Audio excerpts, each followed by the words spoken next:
The origins of the Atlantic slave trade.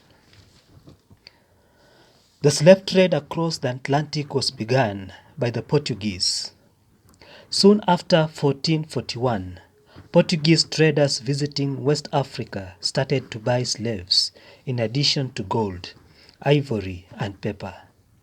Some of these were taken to Portugal with a view to converting them to Christianity and then sending them back to Africa to help Christianize Africans, while others were sent to the colonized islands of Fernando Po and Sao Tome. Here the slaves were employed on sugar plantations. It was not long before the Portuguese merchants realized that they could make a fortune by selling slaves to plantation owners looking for a labor force. By the end of the 16th century, other European traders had joined in the trade in slaves.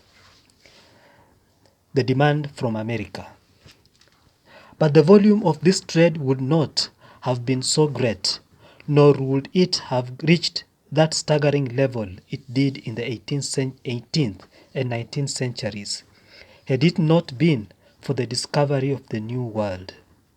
By 1492, Columbus had discovered the islands of the Caribbean, which he mistakenly thought were the West Indies, the name which they bear to this day. This important discovery was made in the name of Spain, whose rulers followed it up by sending out more explorers. Amerigo Vespucci, the man after whom the American continent is named, explored South and Central America in the year 1497 to 1498.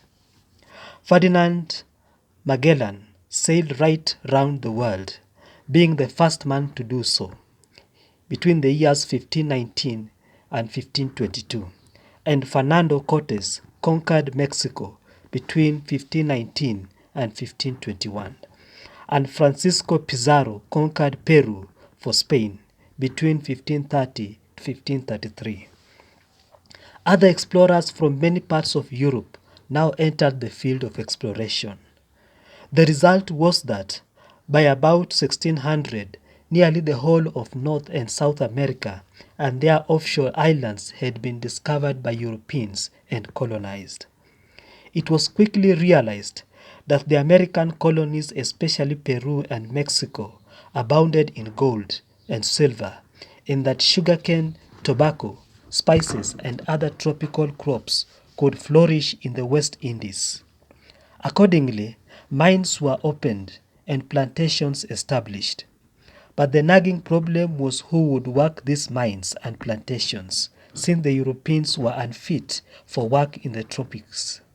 At first, the Spaniards enslaved the native Indians of the ancient Aztec and Inca empires and forced them to work.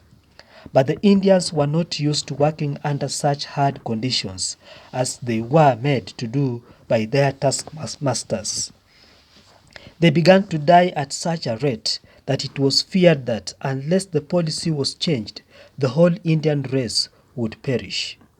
The Spaniards were therefore obliged to cast about for another source of labor supply. Unfortunately for us, they remembered West Africa, the home of the hard-working Negroes, which happened to lie roughly along the same latitudes as the West Indies, and therefore could be presumed to have a similar climate. It was not long before shiploads of enslaved Negroes began to arrive in America.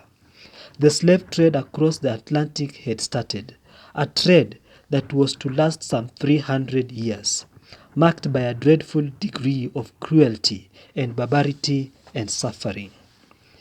To begin with Spain, the first colonial power in America wanted to obtain the slaves for her plantations and mines direct from West Africa. But this failed because of the risks involved and because her naval power was small and ineffective against interlopers and privateers. Later she began to grant permission to European traders to supply slaves to her colonies.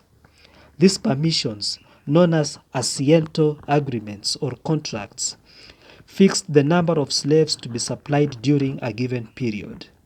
They were first granted to Portuguese slave merchants or their agents, who then became officially responsible for supplying slaves to the Spanish American colonies. This was the practice during the 17th century, but at the Treaty of Utrecht in 1713, asiento agreements were granted as a concession to British merchants, particularly those of Liverpool and Bristol, who agreed to supply 4,800 slaves annually from 1713 to 1750. These English merchants became the leading slave carriers. It should be borne in mind that it was not only Spain that had colonies requiring slave labor. Britain, France, Portugal, and Holland all had colonies in America.